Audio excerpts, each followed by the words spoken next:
अमन मांगते मांगते बन्नू लहूलुहान हो गया। इस वक्त सोशल मीडिया के ऊपर, ट्विटर के ऊपर बन्नू टॉप ट्रेंड कर रहा है। और हमारे इलेक्ट्रॉनिक मीडिया की मुजरिमाना खामोशी, बिल्कुल खामोश है इलेक्ट्रॉनिक मीडिया। पाकिस्तान तहरीक इंसाफ की कयादत, उनके पास ये सूबा है। और टॉप कयादत से लेके जितनी भी कयादत है, वजीर आला साहब खुद, सब मंजर आम से इस वक्त गायब दिखाई दे रहे हैं। और बन्नू में आम आवाम पर गोलियां चलाई, क्या वाकया हुआ, किस तरीके से तमाम डिटेल्स हुई, आपके सामने रखेंगे। दूसरी जानिब मरियम नवाज शरीफ साहिबा भी चीखना चलाना शुरू हो गई है। लग रहा है मामला उनके हाथ से निकल गए। अस्सलाम वालेकुम, आप देख रहे हैं सियासत.पी के। बन्नू इस वक्त टॉप ट्रेंड कर रहा है। बन्नू में इस वक्त हालात शदीद कशीदा हो चुके हैं। बन्नू में हालात शदीद खराब हो चुके हैं। कुछ ऐसे विजुअल्स इस टाइम पाकिस्तान के सोशल मीडिया के ऊपर, ट्विटर के ऊपर और इसके साथ साथ फेसबुक के ऊपर भी मौजूद हैं, जो डेफिनेटली यहाँ साथ चलाए नहीं जा सकते यूट्यूब की कुछ पॉलिसीज की वजह से, लेकिन हालात वहां पे बहुत खराब है। अब से कुछ रोज कल बन्नू में खुदकश धमाका हुआ और उसके बाद लोग एक अमन मार्च का नाम, एक पैगाम अमन का लेकर अमन मार्च लोगों ने एक प्लान की। यानी ये वो सरजमीन है, खैबर पख्तूनख्वा वो सरजमीन है जिसने सबसे ज्यादा कुर्बानियां दी हैं, जिसने सबसे ज्यादा सहा है, जिसने सबसे ज्यादा सफर किया है, सबसे ज्यादा लाशें उठाने वाली सरजमीन, सबसे ज्यादा खून खराबा जहां पर हुआ, खून देखने वाली सरजमीन। और उसने अल्लाह अल्लाह करके अमन देखा। जब अच्छा वक्त देखा, उसके बाद दोबारा वही दहशतगर्दी, दोबारा वही ऑपरेशंस, दोबारा वही सब शुरू हो चुका है। लेकिन अब आवाम जो है, जो बन्नू की आवाम है, जो कुछ दिन कबल एक वाकया हुआ धमाके का, उसके बाद लोगों ने एक अमन मार्च, एक नाम दिया एक मार्च को, जिसको कोई सियासी जमात लीड नहीं कर रही थी। जितने लोगों से आप ऑफ द रिकॉर्ड बात करें, जो रिपोर्टर्स हैं, जो रिपोर्ट कर रहे हैं सिचुएशन को, जिनका ताल्लुक केपीके से, वो कह रहे हैं कि इस मार्च को कोई सियासी जमात नहीं लीड कर रही, कोई सियासी जमात इसको हेड नहीं कर रही। सफेद झंडे लाने का इसीलिए इसमें कहा गया है कि किसी सियासी जमात का झंडा नजर ना आए, ताकि ये जो एक मूवमेंट है ये पॉलिटिसाइज ना हो सके। और इसको अमन मार्च का पैगाम नाम दिया गया। और इस अमन मार्च के अंदर बदकिस्मती से ये अमन मार्च जो सफेद झंडों के साथ थी, वो लहूलुहान हो गई। यानी सफेद झंडे, लोगों के सफेद कपड़े जो लोगों ने जुम्मे के मुनासबत से पहने हुए थे, वो खून खून हो चुके हैं। बहुत मुश्किल, बहुत खराब हालात वहां पर। तमाम तरह सिचुएशन आपके सामने रखेंगे, क्योंकि वो वीडियोस तो आपके सामने नहीं रख सकते, वीडियोस आपके साथ शेयर नहीं कर सकते। लेकिन सवाल ये कि अमन मांगते मांगते बन्नू, पाकिस्तान का सूबा केपीके, जिसने सबसे ज्यादा सहाय, आखिर क्यों वो लहूलुहान हो गया?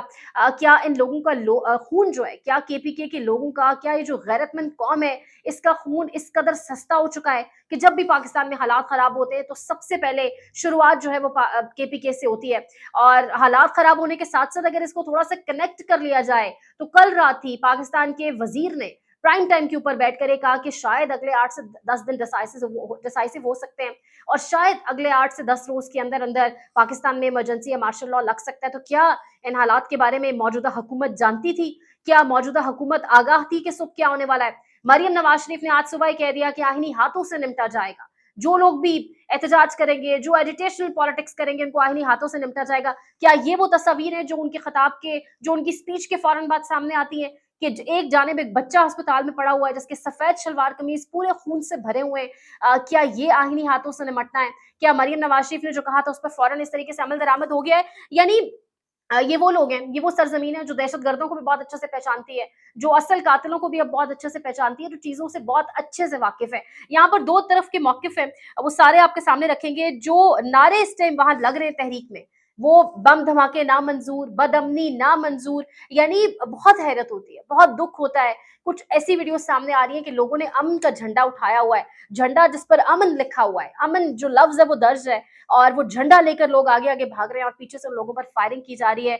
और जो अमन के झंडे हैं वो लहूलुहान हुए हैं, खूनो खून हुए हैं। उसमें अमन का लफ्ज पढ़ना भी इतना मुश्किल है। यानी कौन है पाकिस्तान में, कौन पाकिस्तान दुश्मन है जो अमन के लफ्ज से भी इतना डरता है, इतना खौफजदा है कि अमन का झंडा थामे जो लोग हैं उनके ऊपर इस तरीके से हमला किया जाएगा? सब लोग इसके ऊपर बात कर रहे हैं। इसके ऊपर सहाफियों का रद्द अमल आया है। अगर कोई खामोशी है तो वो इलेक्ट्रॉनिक मीडिया की एक मुजरिमाना, एक अजीब सी साइलेंस है। न जाने क्यों खामोश है, कौन से अल्लाह माफ करे बुरे वक्त का इंतजार कर रहे हैं जब बात करेंगे इसके ऊपर। लेकिन इस वक्त जो कुछ चीजें या कुछ स्टैंड या जो कुछ मौकफ सामने आ रहे हैं वो आपके सामने रखेंगे। मगर जो सूरत हाल है वो इस तरह से खराब हो चुकी है, और सूरत हाल ये बन चुकी है कि वहां पर इंटरनेट सर्विसेज, वहां पर मोबाइल सिग्नल्स को डाउन कर दिया गया है। जब भी पाकिस्तान में कोई तहरीक चलती है, जब भी लोग अपने हक के लिए निकलते हैं, जब भी लोग अमन की बात करने के लिए निकलते हैं, तो मोबाइल सिग्नल्स न जाने क्यों बंद कर दिए जाते हैं। कश्मीर तहरीक अभी कुछ अर्सा कबल हमारे नजरों से गुजरी। लोग अपने हकूक के लिए बाहर निकले, बेसिक नीड्स के लिए बाहर निकले, वहां पर भी यही हुआ और काफी दिन तक वहां पर इंटरनेट को बंद कर दिया गया। यानी वो कौन सी चीजें हैं जिनको छुपाना इतना मकसूद हो जाता है कि आप इंटरनेट बंद आपको करना पड़ जाता है। यहाँ पर पाकिस्तान तहरीक इंसाफ की क़यादत उसकी बात ज़रूर करेंगे। पाकिस्तान तहरीक इंसाफ की क़यादत अली अमीन गंडापुर, उन पर भरपूर क्रिटिसिज्म हो रहा है। वो बिल्कुल इस पूरे मंजरनामे से गायब दिखाई दे रहे हैं। जो टॉप ब्रास है, जो हाई ऑफिशियल्स हैं, जो बैठे हुए हैं, जो वुज़रा हैं, जो काबीना है, वो बाकायदा तौर पे आपको गायब दिखाई दे रही है। कोई सामने नहीं आ रहा, किसी का कोई मौक़िफ़ सामने नहीं आ रहा। यहाँ पर उनको सिचुएशन को कंट्रोल करना चाहिए था। सेनेटर मुश्ताक ज़रूर पहुंचे हैं वहां पर, और सेनेटर मुश्ताक वहां लोगों के बीच में, मतलब बहुत बड़ी तादाद में, हजारों लाखों की तादाद में अगर आप कहें, जो मजमा वहां पर निकला है, जिस पुरअमन तरीके से लोग नारेबाजी कर रहे थे, बम धमाके नामंजूर, बदअमनी नामंजूर, और जिस तरीके से फिर उन पर फायरिंग कर दी गई। यानी सेनेटर मुश्ताक वहां पर पहुंचे, लोगों के बीच वो गए हैं। पाकिस्तान तहरीक इंसाफ का जो ऑफिशियल अकाउंट है पीटीआई पेशावर के नाम से, गालिबन उन्होंने वीडियोस भी पोस्ट की, फिर उनको वीडियोस डिलीट करनी पड़ गई। गालिबन इस चक्कर में उन्होंने वीडियोस डिलीट कर दिए कि इसमें सेनेटर मुश्ताक मौजूद है। यानी यहाँ पर बात सियासत की नहीं हो रही, बात उस सरजमीन के लोगों की हो रही है। और ये तो वो सरजमीन है जहाँ के लोग आपको तीसरी मर्तबा इलेक्ट कर चुके हैं, तो क़यादत कहाँ गायब है। यहाँ पर अखुनज़ादा हुसैन अहमद साहब लिख रहे हैं, बन्नू में अमन के लिए होने वाले एहतजाज पर गासिबों ने कैंट से फायर खोला है, जिसमें 2 नौजवानों ने शहादत कबूल की है, जबकि अब तक की मालूमात के मुताबिक दर्जनों अफराद जख्मी हुए हैं। क्या हम ये पूछने में हक बजानिब नहीं है कि पहले तुम दहशतगर्दों को पनागाहें दो, इनकी सरपरस्ती करो, फिर इनके खिलाफ नाम नेहाद ऑपरेशन करवाओ। ये मुख्तलिफ मौक़िफ़ है जो सामने आ रहे हैं। आपके सामने दूसरी तरफ का मौक़िफ़ भी रखेंगे। जुबैर अली खान साहब लिख रहे हैं, वीडियो पोस्ट की हुई है उन्होंने, जो हम साथ लगा नहीं सकते। लोग सफेद झंडे हाथ में थामे भगदड़ मची हुई है, और एक नारों का भी समा है, लेकिन पीछे से गोलियों की तड़तड़ाहट सुनाई दे रही है, लोग भाग रहे हैं। और जुबैर अली खान साहब लिख रहे हैं कि इन लोगों के पास सफेद झंडों के अलावा क्या था जो इन पर हमला कर दिया गया। एक जानिब साबिर शाकिर साहब ने 2 तस्वीर पोस्ट की हैं, और साबिर शाकिर साहब लिख रहे हैं, बन्नू अमन चाहता है, खून नहीं। एक तरफ अमन मार्च, दूसरी तरफ मासूम बच्चा। यानी एक तरफ लाखों की तादाद में लोग, जो बन्नू की आवाम जो सुबह सड़कों पर निकली, जिसको कोई सियासी क़यादत, दोबारा बताती चलूं, लीड नहीं कर रही थी, इसलिए सफेद झंडे वहां पर मौजूद थे। दूसरी जानिब बच्चा है जो जख्मी हालत में है, जिसके कपड़े लहूलुहान हुए हैं, जिसके सफेद कपड़ों पर आपको खून बाकायदा दिखाई दे रहा है। बन्नू में अपनी मदद आपके तहत लोग जख्मियों को अस्पताल मुंतकिल कर रहे हैं। ये एक वीडियो है मेरे सामने, जिसमें मोटरसाइकिल के ऊपर एक बंदा अपनी गोद में लिए एक जख्मी को अस्पताल लेकर जा रहा है। इससे भी दर्दनाक एक और वीडियो है, जिसमें एक बंदा, उसको इस कदर गोलियां लग चुकी हैं, इस कदर उसकी हालत तशवीशनाक है, जो सीधा बैठ नहीं सकता, या जिसकी ब्लीडिंग बहुत ज्यादा हो रही है। 3 लोग उसको मोटरसाइकिल पर पकड़कर आगे पीछे से और उसको अस्पताल की तरफ लेकर जा रहे हैं। इससे भी ज्यादा दर्दनाक वीडियो, जहां पर एक बुजुर्ग शहरी, बन्नू का एक बुजुर्ग शहरी जो अमन मार्च में मौजूद था, वो अपना रिक्शा लेकर भागने की, यानी लंबी लंबी उनकी दाढ़ी है, और वो वहां से अपनी जान बचाकर निकलने की कोशिश कर रहे हैं, क्योंकि आगे पीछे से उनको फायरिंग की आवाजें आ रही हैं। यानी ऐसा क्या हुआ, हम जानना चाहते हैं कि ऐसा उस तमाम तर मंजरनामे में या अमन मार्च के दौरान आखिर ऐसा हुआ क्या कि मामलात इस नहज तक पहुंच चुके हैं। यहाँ पर बहुत सारे मौक़िफ़ हैं, बहुत सारे स्टैंड सामने आ रहे हैं, लेकिन एक अकाउंट है, उसकी आपके सामने रखेंगे। ओपन सीक्रेट्स के नाम से एक अकाउंट है जी। ये किसका मौक़िफ़ अब बयान कर रहे हैं, कुछ हम इस पर क्लियरली बता नहीं सकते, लेकिन जो ट्वीट सामने आया है, बन्नू में आम आवाम को वर्गला कर खतरनाक हालात पैदा किए जा रहे हैं, शरपसंद कैंट पर हमला करने की कोशिश कर रहे हैं, और हुजूम के अंदर छुपकर फायरिंग कर रहे हैं। आपस की लड़ाई को फौज पर थोप कर नौजवानों को धोखा दिया जा रहा है। अवाम होशियार, शाबाश। शिफा यूसुफजई ने भी अमन मार्च की तस्वीर पोस्ट की हुई है, और लिखा हुआ है कि बन्नू स्पीक्स फॉर पीस, लेकिन रिटर्न में बन्नू को क्या दिया गया वो हमारे सामने है। मीडिया के ऊपर भी लोग आवाज उठा रहे हैं, टाउट मीडिया बन्नू के लोगों की आवाज नहीं बन रहा, तो सोशल मीडिया पर इस टॉपिक को, इस इशू को, इस खबर को ज्यादा से ज्यादा फैलाए। इसके साथ साथ एक और ट्वीट सामने आई है, कहा गया है कि जुबैर खान नियाजी साहब कह रहे हैं कि शुक्र है बन्नू में कोई कोर कमांडर हाउस नहीं है, वरना एक मरतबा फिर पाकिस्तानी अवाम गद्दारी की मुर्तकिब ठहराती। शुक्र है इमरान खान बनीगाला या जमान पाक नहीं था, वरना इसकी प्लानिंग की जिम्मेदारी कप्तान पर फिर से डाल दी जाती। ये फायरिंग सुनो, ये आम शहरियों पर की जा रही है। और नीचे उन्होंने वीडियो पोस्ट की हुई है, जिसमें बाकायदा तौर पर आम शहरी छुप रहे हैं, कोई किसी शेड के नीचे छुप रहा है, कोई किसी सीमेंट की दीवार छोटी सी उसके पीछे छुप रहा है, कोई ईंटों के बीच में छुपकर बैठा हुआ है, और लोग अपनी जान बचा रहे हैं। हमने सेनेटर मुश्ताक से भी राब्ता करने की कोशिश की, लेकिन गालिबन शायद सिग्नल्स का इशू है वहां पर, या क्या सिचुएशन है एग्जैक्टली, आप उससे भी आगाह करेंगे कि अभी ताज़ा तरीन सूरत हाल वहां पर क्या है। लेकिन अब तक जो फिगर सामने आ रहे हैं उसके मुताबिक 4 लोग जाँ बहक और 26 से 25 के करीब जख्मी बताए जा रहे हैं। अल्लाह पाक की सरजमीन पर रहम करे। पिछले जुमे को फैसला आया, उस एक हफ्ते के अंदर अंदर मुसलसल इमरजेंसी मार्शल लॉ की गूंज हम सुनते रहे इस्लामाबाद के अंदर। उसके बाद आज सुबह एक बिल्कुल नॉर्मल दिन था, वन फाइन मॉर्निंग लोग अमन के लिए निकले और उन पर गोलियां चला दी गई। क्यों चलाई गई?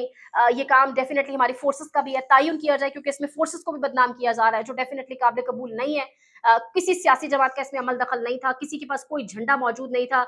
दुआ कर सकते हैं कि मजीद ये सरजमीन कुछ ना देखे और हालात यहीं से कंट्रोल हो जाएं, लेकिन जो जाने जाया हो चुकी है उनका जवाब कौन देगा? मरियम नवाज शरीफ, कोई ऐसी एंट्री है उनकी, कोई ऐसी प्रेजेंस है उनकी, सो भी उन्होंने कहा कि आईनी हाथों से निपटा जाएगा और आईनी हाथों से निपटेंगे जो कोई हमारी हुकूमत को। बेसिकली मरियम नवाज शरीफ की जो वीडियो है ये आप मुलाहिजा कीजिएगा, मरियम नवाज का जो एक लहजा है वो आपको बता रहा है भरपूर तरीके से कि हाथों से सब निकल चुका है, मामलात उनके हाथ में नहीं रहे। अगर वो मामलात अदलिया के हों, अगर वो मामलात उनके लाने वालों के हों, यानी सब ने उनके पीछे से एक जो सहारा उन्हें मिला हुआ था हटा दिया और कहा है कि अब अपनी मदद आपके तहत लड़ो, क्योंकि अब हमारे पास भी कुछ नहीं रहा। मरियम नवाज शरीफ उन्होंने आज बहुत बातें की। उन्होंने कहा कि जहां पंजाब खत्म होता है, केपीके शुरू होता है, वहां तरक्की खत्म हो जाती है और तनज़्ज़ुली शुरू हो जाती है। मरियम नवाज शरीफ क्या केपीके की आवाम के लोगों से जाकर उन्होंने एक मरतबा ये इंक्वायर करने की, पूछने की कोशिश की? हम सड़कों पर निकलते हैं, सर्वेस किए जाते हैं हमारे इदारे की जानिब से, लोग उस हेल्थ कार्ड को रोते हैं, लोग उस हेल्थ कार्ड पर हाथ उठाकर दुआएं देते हैं इमरान खान को। यानी आपने केपीके की आवाम को इतना बेवकूफ समझ रखा है। पाकिस्तान की तारीख में पहली मर्तबा एक सूबा जिसकी आवाम ने मुसलसल तीसरी मर्तबा एक जमात को इलेक्ट किया और उनको मुंतखब किया, वो चाहते हैं कि वो उनके ऊपर हुक्मरानी करें। तो क्या केपीके की आवाम को आप इनडायरेक्टली बेवकूफ कहना चाह रही हैं कि उन्होंने गलत जमात को आप किया, गलत जमात को चूज किया? आप देखिए उसको लाने के लिए आइन को रीराइट कर रहे हैं। मैं तो मतलब अकल नहीं मानती इन फैसलों को, अकल नहीं मानती इन चीजों को।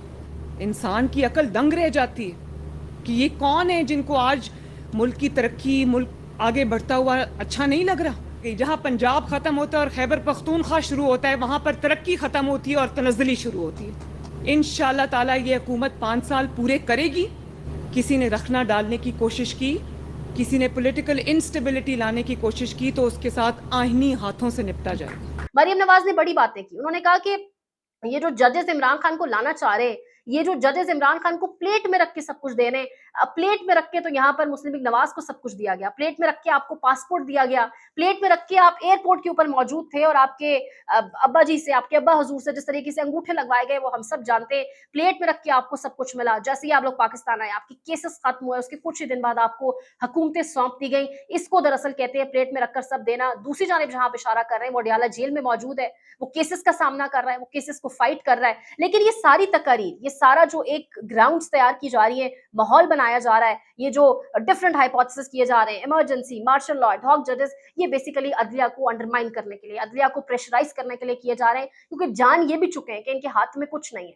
पिछले जुम्मे से लेकर अगला जुम्मा आ चुका है, एक हफ्ता गुजर चुका है, लेकिन आफ्टर शॉक्स हमारे सामने हैं, लेकिन चीखें हम सबको सुनाई दे रही हैं। और जिस तरीके से मरियम नवाज शरीफ साहिबा ने सनम जावेद का नाम लेकर, यानी मरियम नवाज का स्टेचर, मरियम नवाज बेशक जाली वजीर आला है, लेकिन इतना समझ लें थोड़ी देर के लिए कि वजीर आला है और एक जमात की कारकुन से जो जेल में रहकर आई है उससे मुकाबला, यानी वो खुद बता रही है कि वाकयतन सनम जावेद जो है, किसी सनम जावेद जैसे पाए के कारकुन से भी उनका मुकाबला नहीं है। और अगर वो वजीर आला भी बन जाएंगी तो उन्होंने खुद आज अपनी स्पीच से बहुत कुछ वाजे कर दिया है। इसके साथ साथ उन्होंने फेवर्स की बात की है कि अदलिया फेवर दे रही है, तो फेवर्स में वो भूल गई है कि कितनी फेवर्स अदलिया ने उनको दी, किस तरीके से अदलिया ने उनको बाहर भेजा, किस तरीके से अदलिया ने जाली मेडिकल रिपोर्ट्स के ऊपर बाहर भेजा। तो ये तमाम तर चीजें और फिर आहिनी हाथों से निमटने वाली बात, रात को उन्हीं के वजीर ने इमरजेंसी मार्शल लॉ की बात की और उसके कुछ टाइम बाद बन्नू के हालात आपके सामने। मजीद इस पर आपको अपडेट करेंगे। अल्लाह पाक पाकिस्तान का हामी और नासिर हो। देखते रहिए सियासत.पी। पाकिस्तान में इस वक्त सबसे बड़ा मसला बोलने का है। पाकिस्तान में बोलने नहीं दिया जाता, जुबानें खींच ली जाती हैं, डर है, खौफ है, टेरर है।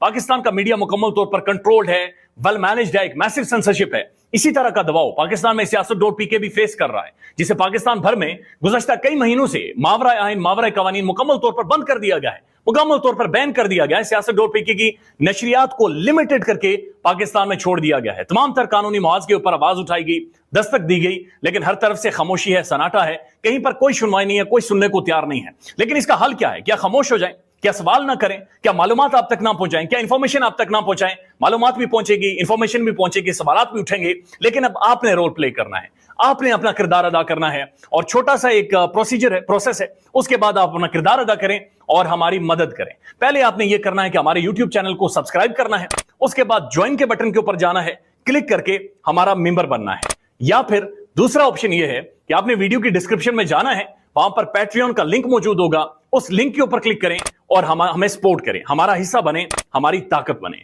ख्याल रखिएगा। अल्लाह हाफिज।